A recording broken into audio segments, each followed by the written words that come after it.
Kita punya 12 elemen. Kemudian eh, yang di atas ini adalah menyatakan waktunya, Rek. Waktu tiap elemen. Jadi sebagai contoh ini elemen 1 punya waktu 5. Elemen kedua waktunya 3. Nah, terserah ini kita karena di sini tidak ada satuan waktunya, sementara kita asumsikan detik gitu aja ya.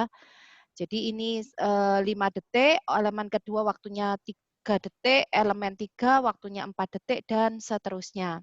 Nah, kemudian selain tadi elemen dengan waktu elemen, yang nanti waktu elemen ini kita nyatakan tadi dengan TI, nah ini berarti waktu elemen 1 itu nanti kita sebutnya dengan T1. T1 ketemu 5. T2 berarti waktu elemen 2 waktunya 3. Nah, sedangkan relationship-nya, tadi karena di present diagram itu menggambarkan relationship dengan pendahulu, itu ditunjukkan dengan garis-garis ini, Nak. Nah, busur atau, nah ini, garis ini. Jadi kalau dari 1 ke 2, ini untuk menunjukkan bahwa elemen kerja 2 itu dimulai setelah elemen kerja ke 1. Ya. Seterusnya ini berarti elemen 2 harus dimulai terlebih dahulu sebelum elemen kerja ke-3. Jadi garis-garis ini menyatakan siapa pendahulunya. Sehingga kesimpulannya kalau dari sini kita bisa menulis seperti ini. Elemen pendahulu dari 2 adalah 1. Elemen pendahulu dari 3 berarti ada 2. Elemen 2 juga merupakan pendahulu dari elemen ketiga. Elemen 1 tentunya juga sama. Ya, jadi itu yang dimaksud dengan elemen pendahulu. Ya, jadi siapa yang sebelumnya. Seterusnya, ya, tentunya kalau dari sini elemen 12, karena di sini adalah elemen yang paling akhir, jadi kalau ini kita ngerakit, berarti 12 ini terbentuk produk jadinya, tentunya kita setuju. Elemen pendahulunya adalah elemen-elemen sebelumnya semuanya. Elemen 1, 2, 3, sampai elemen ke-11 tentunya adalah merupakan elemen pendahulunya. Ya, ya. Jadi kalau misalkan tetapi di dalam menggambarkan presiden diagram, nanti kalau kita punya format tabel, walaupun kita sebenarnya melihat bahwa elemen 1 sampai elemen 11 ini semuanya adalah elemen pendahulu dari 12, tapi pada saat kita bikin tabel, biasanya kita tidak akan nuliskan elemen 1 sampai 11 adalah pendahulu dari 12. Kita biasanya hanya akan membuat, kalau ini biasanya dengan format tabel, kita bisa lihat di sini. Kalau ini ada elemen 12, panah yang langsung menuju ke dia siapa? Oh ini, ternyata ada elemen 8 dengan elemen 11. Nah inilah yang biasanya kita hanya nyatakan sebagai elemen pendahulu yang perlu kita tuliskan sebagai dasar gitu ya.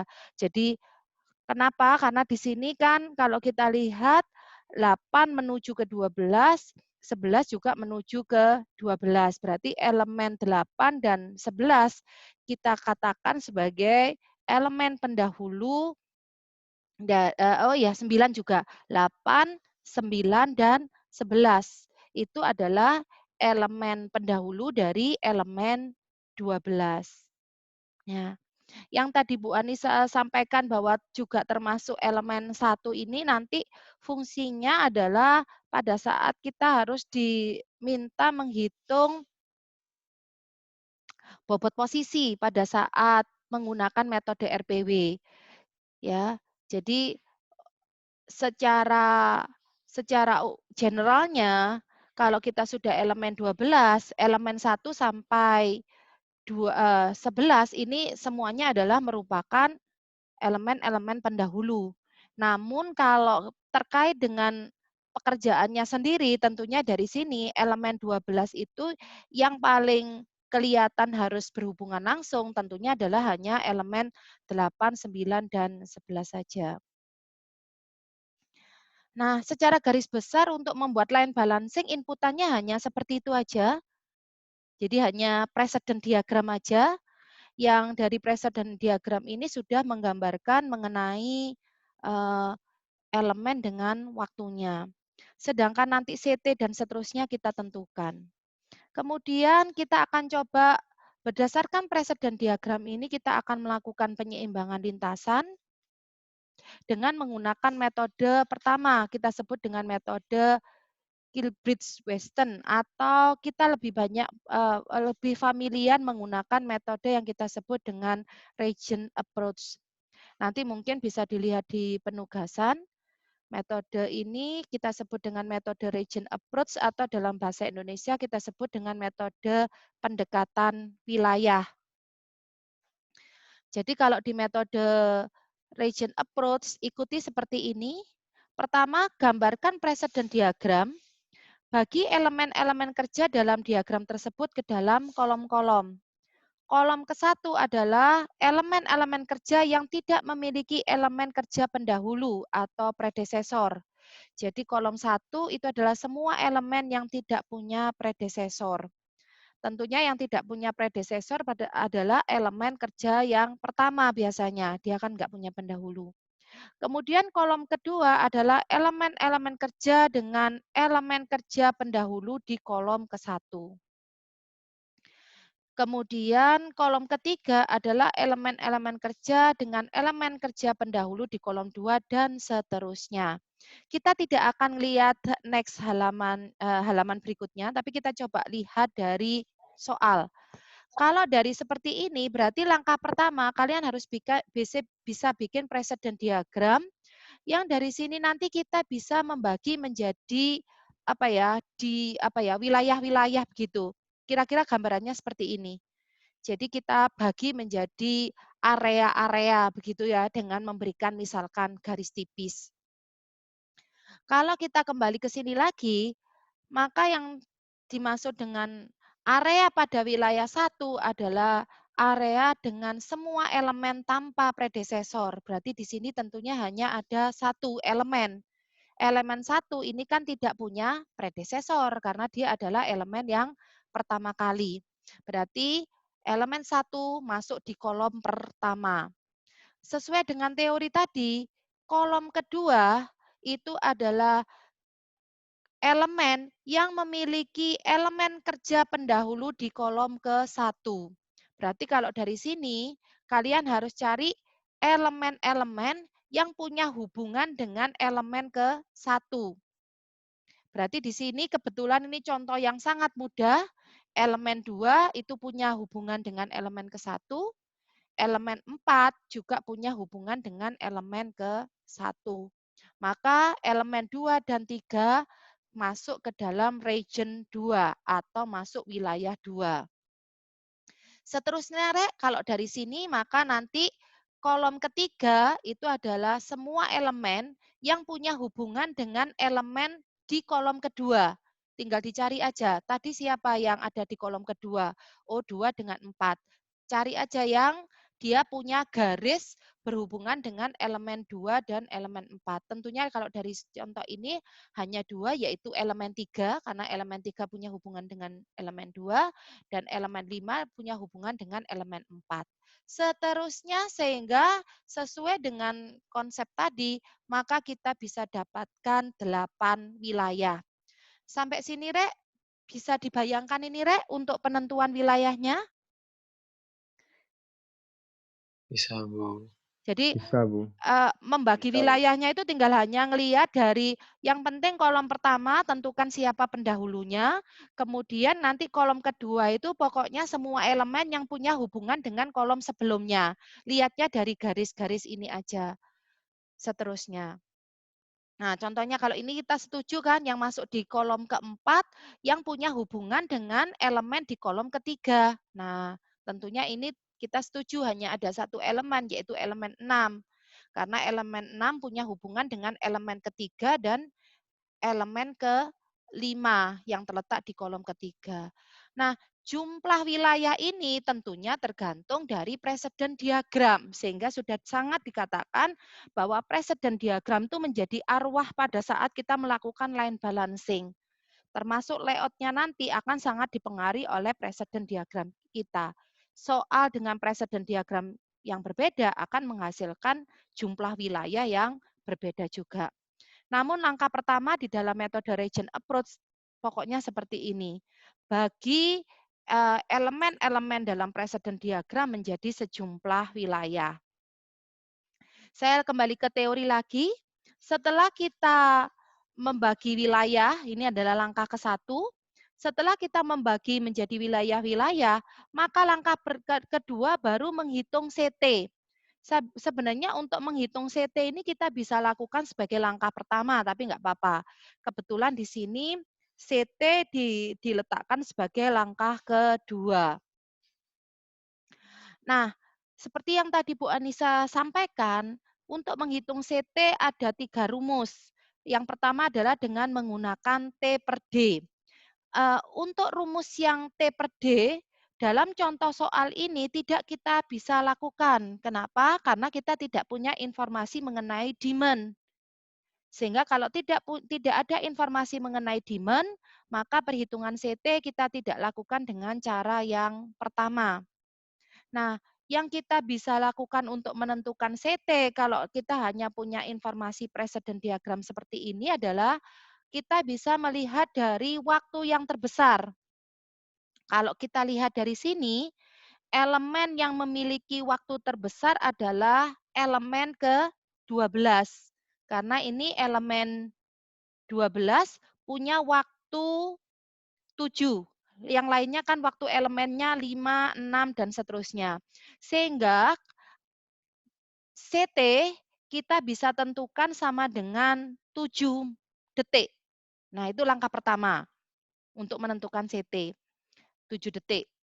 Langkah kedua, bukan langkah kedua, cara kedua atau cara ketiga kalau tadi yang saya bilang, selain kita bisa menentukan CT-nya di sini kita buat sama dengan 7 detik, kita bisa menggunakan konsep bilangan prima. Kalau kita akan menentukan CT dengan menggunakan konsep bilangan prima, maka kita bisa lihat dari sini. Jadi langkah pertama kita hitung sigma TI dulu. Nah, sigma TI ini ketemu 50. Kenapa ketemu 50? Ya, kita jumlahkan, Nak. Nah, sigma TI itu menjumlahkan ini. 5 tambah 3 tambah 4. Kalau kita jumlahkan ini kan 12. Kemudian ditambah 3, 15. Tambah 6, 21. 21 ditambah 5, 26. Tambah 2, 28. 29. 29 tambah 4, 33.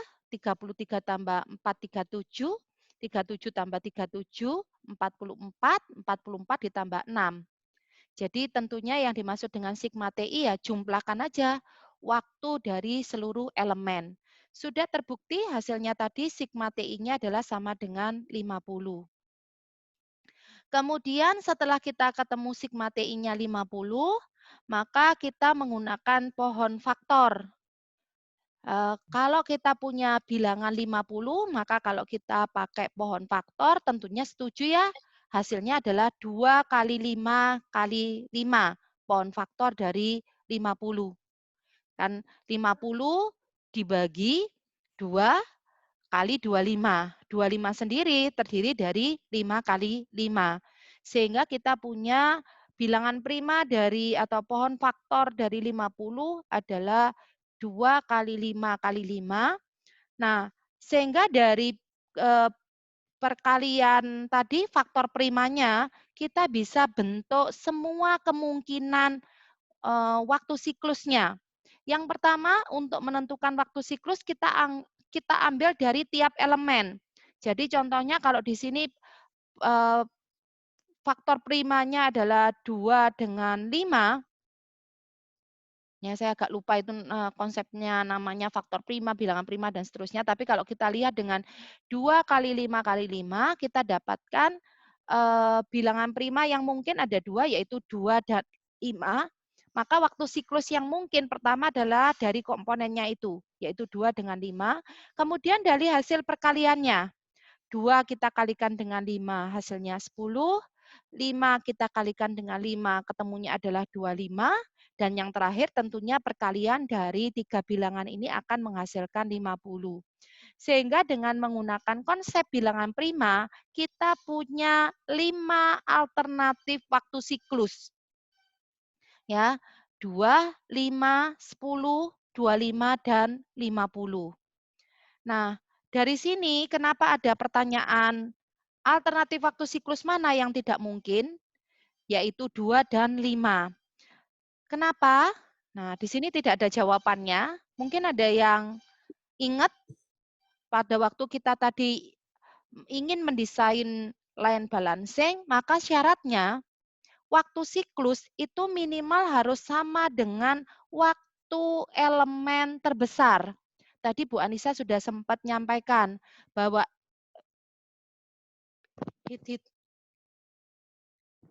elemen ke-12 itu adalah waktu siklusnya adalah, waktu elemennya adalah 7. Waktu elemennya adalah 7. Sehingga kalau kita punya waktu terbesarnya adalah 7, maka CT kita minimum harus sama dengan 7. Sehingga walaupun tadi kita sudah mencoba alternatifnya ada 2 dan 5, maka dia harus dihilangkan atau tidak termasuk.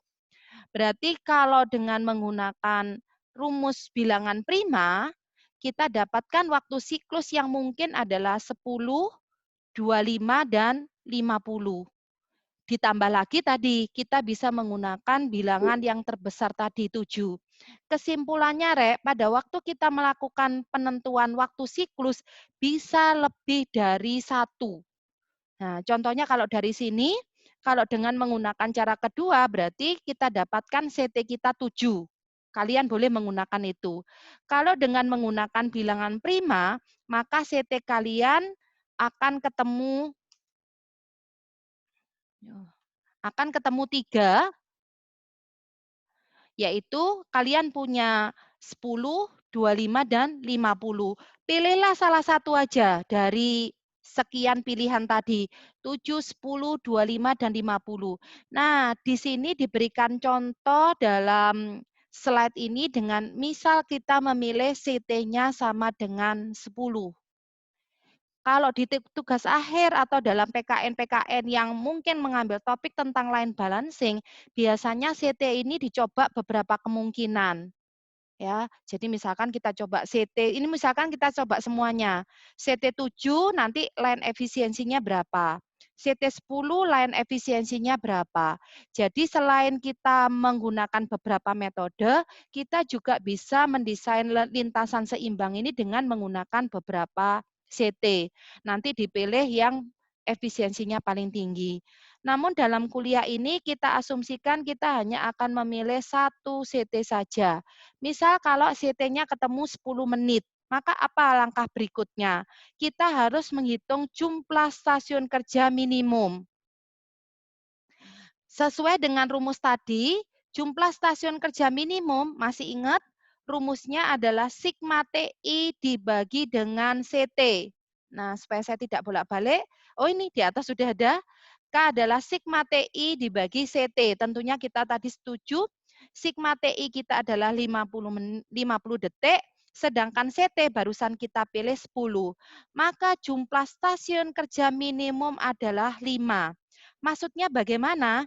Berarti kalau dalam contoh soal tadi kita punya 12 elemen, maka minimum nanti kita harus membentuk 5 stasiun kerja. Ada kata minimum. Berarti kalau nanti terbentuknya stasiun kerjanya 6 atau 7 tidak salah. Ya, jadi minimumnya adalah sama dengan 5. Nah, setelah ketemu dari sini, berikutnya tugas kita ngapain? Tugas kita berarti setelah kita punya tadi region, wilayah-wilayah seperti ini, dan barusan kita hitung CT kita 10, kemudian kita punya 5 stasiun kerja, maka langkah berikutnya kita ikuti langkah ketiga. Tempatkan elemen-elemen kerja ke stasiun kerja sedemikian sehingga total waktu elemen tidak melebihi waktu siklus. Hapus elemen kerja yang sudah ditempatkan dari daftar elemen. Bila penempatan satu elemen kerja mengakibatkan total waktu elemen melebihi waktu siklus, maka elemen kerja tersebut ditempatkan di stasiun kerja berikutnya. Untuk memaknai langkah ketiga dan keempat ini, kita akan coba langsung aplikasikan. Nah, saya rasa mungkin ini kita lewati aja. Jadi intinya begini aja. Untuk di metode Kilbride-Weston atau metode region approach, kita hanya menggunakan wilayah ini. Nah, saya kembali ke sini. Jadi tolong diingat-ingat ya. Ini kalian pakai bayangan dulu. Jadi kita punya 7 wilayah. Tadi CT-nya adalah ketemu 10 menit. Jadi yang dimaksud dengan menempatkan elemen, berarti sekarang kita akan mulai dengan menempatkan elemen yang ada di wilayah Apa, 1. Bu? Elemen 1, kita pilih terlebih dahulu. Waktunya adalah 5 menit. Apa, Berarti, Bu? maaf ya, tolong di-mute ya. Halo? Apa? Halo? Cepet habisin. Aduh, apa mana apa? Halo? Halo? Elemen 1. Maaf. Halo? Ya, Rek, masih bisa mendengarkan saya, Rek? Masih, Bu. Bisa, Bu. Ya. Jadi untuk elemen 1 tadi, jadi kalau dengan menggunakan metode ini, metode region approach, langkah pertama langsung tulis saja, Rek, stasiun kerja 1. Coba ya. Stasiun kerja 1 kita isi dengan yang ada di kolom ke-1 ini. Karena masih 5 menit, padahal CT-nya tadi kan 10 menit. Maka kita boleh tambahkan dengan elemen yang terletak di kolom kedua. Di kolom kedua kita punya dua pilihan. Memasukkan elemen 2 atau memasukkan elemen ke-4. Kalau kita menambahkan elemen kedua, total waktu kita menjadi 8. Masih di bawah CT kan? Nah, berarti kita akan coba tambahkan elemen berikutnya, yaitu elemen 4. Jadi intinya di region approach itu, kalau kalian sudah punya wilayah-wilayah ini, dia menjadi prioritas untuk dimasukkan gitu, Rek. Pertama kita sikat habis semua elemen yang ada di kolom ke-1. Kalau total waktunya masih di bawah CT, tambahkan dengan elemen yang ada di kolom kedua. Gitu aja prinsipnya. Selama dia masih nanti total waktunya lebih kecil dari CT, tambahkan elemen-elemen berikutnya. Jadi kalau dari sini itu tadi ditambah elemen 2, total waktunya masih 8. Tapi kalau kita tambahkan lagi dengan elemen keempat, total waktunya jadi 11. Nah, karena sudah melebihi dari CT, kesimpulannya berarti stasiun kerja 1 nanti hanya berisi elemen 1 dan 2. Sehingga kalau kita lihat hasilnya menjadi seperti ini, Rek. Coba, Rek, dilihat. Nah, sayang ini mestinya kalian coba lihat sendiri presiden diagram kalian. Jadi tadi kita setuju kan elemen 1 dan 2 itu kita pilih terlebih dahulu. Karena yang 1 ini di kolom pertama, yang 2 ini di kolom kedua. Total waktunya 8. Nggak boleh nambah lagi karena CT kita maksimum 10.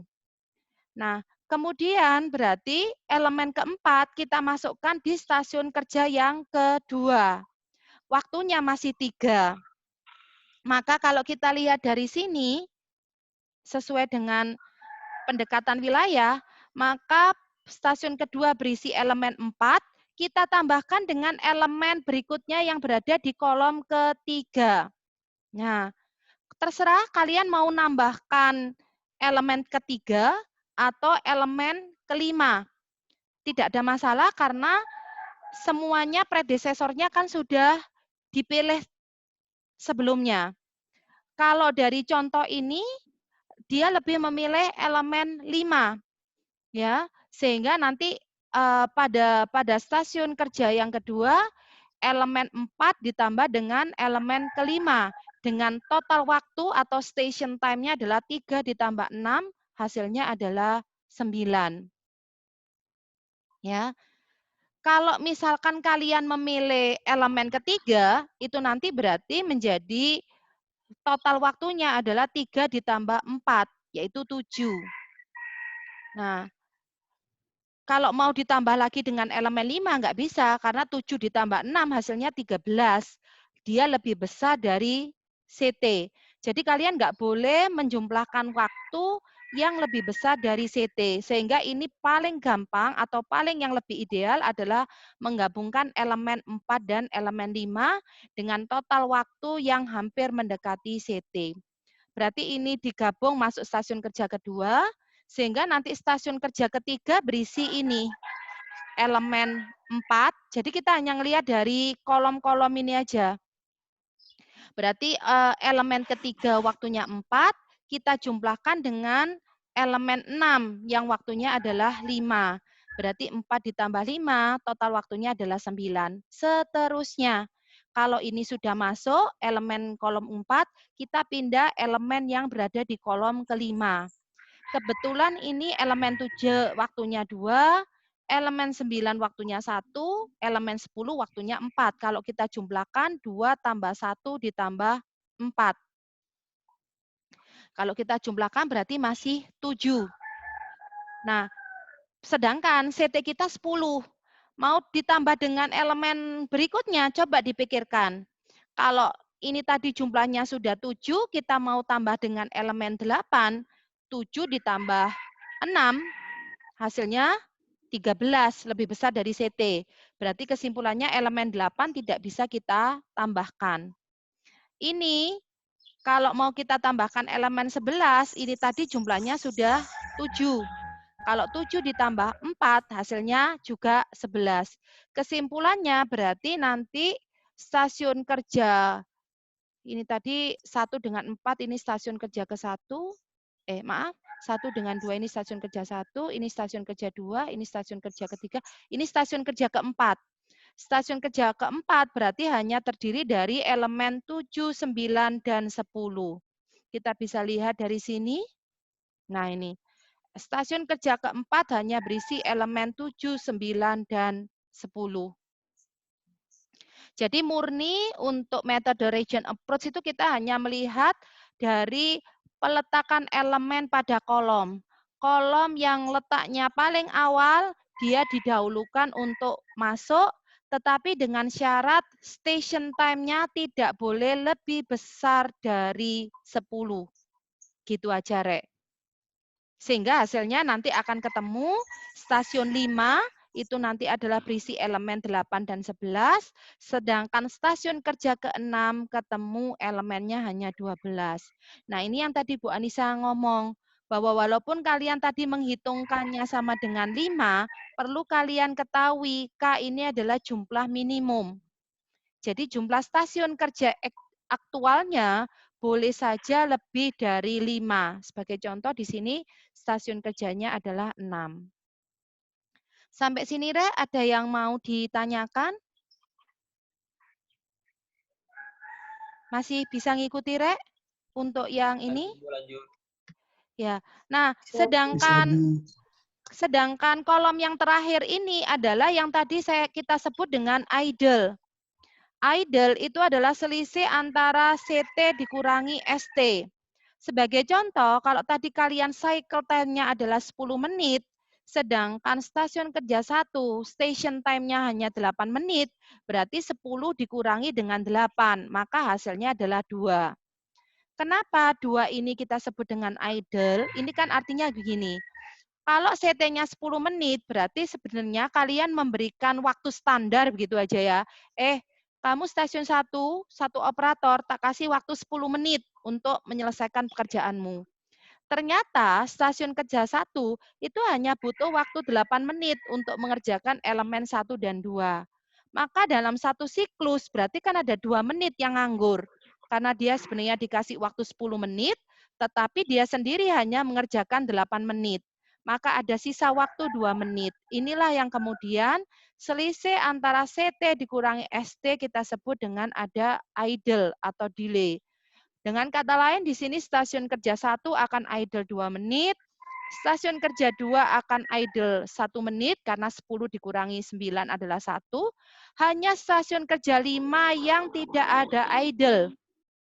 Karena stasiun kerja 5, CT 10 menit, stasiun kerja 5, station time-nya juga 10 menit. Berarti artinya hanya stasiun kerja 5 yang operatornya tidak pernah nganggur. Sedangkan operator operator selain itu semuanya masih ada nganggurnya. Dengan adanya masih yang nganggur seperti ini, berarti pasti line efisiensi kita tidak akan sama dengan 100%. Maka tugas berikutnya biasanya kita akan berusaha mendesain lagi gimana caranya supaya ini menjadi lebih minimal.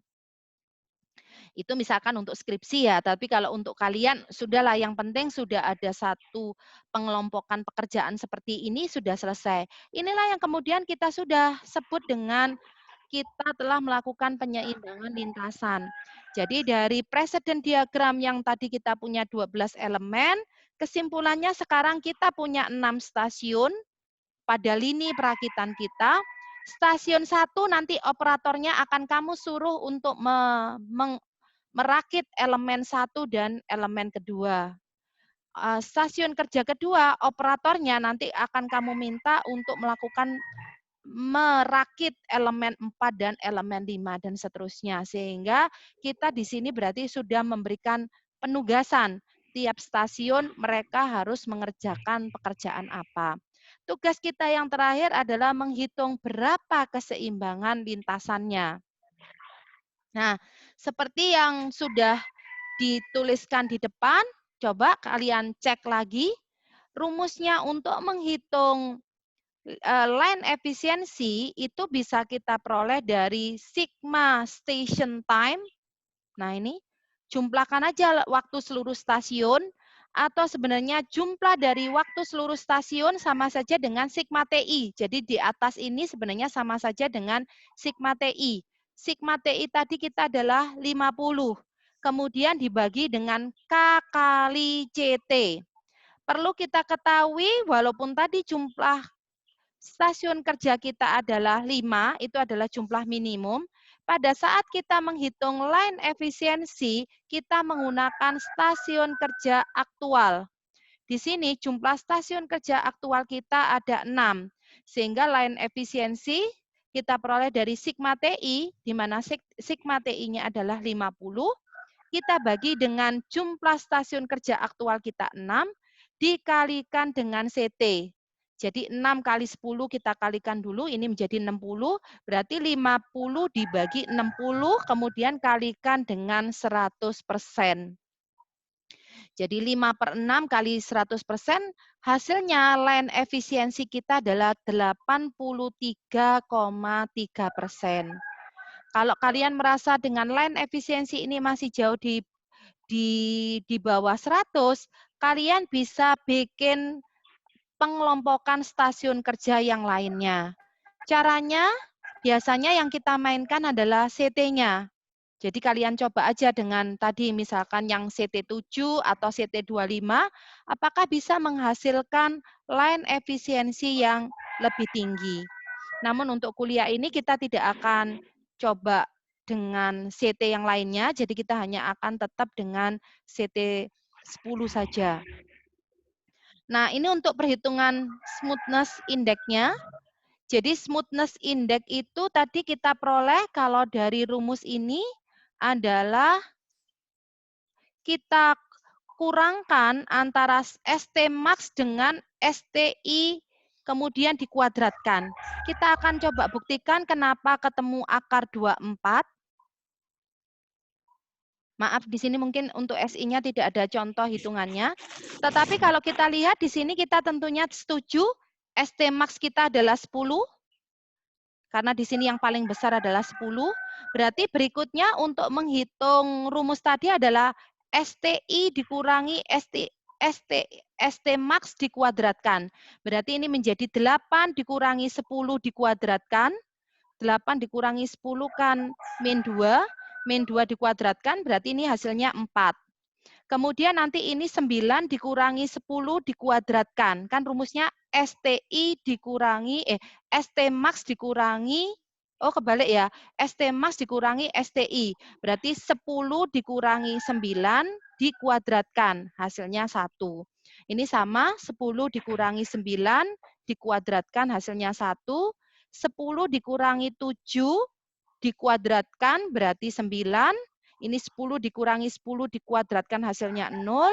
Ini 10 dikurangi 7, 3 dikuadratkan. Berarti ini tadi kan 2 kuadrat, 4. Ini 1 kuadrat, 1 berarti jumlahnya 5. Ditambah 1 kuadrat lagi berarti 6. Ini tadi adalah 3 kuadrat, karena 10 dikurangi 7 berarti 9. Berarti tadi 4 ditambah 2, 6. 6 ditambah 9, 15, ini tadi 0 kuadrat, yang ini tadi 3 kuadrat. Pas, hasilnya adalah penjumlahan dari ST max dikurangi ST kuadrat akan ketemu 24, kemudian di akar. Akar 24 adalah 4,89. Kesimpulannya dengan menggunakan metode Regin approach dengan CT 10 menit, kita masih menghasilkan lintasan yang mungkin kita ngomongnya adalah cukup seimbang, karena line efisiensinya 80%.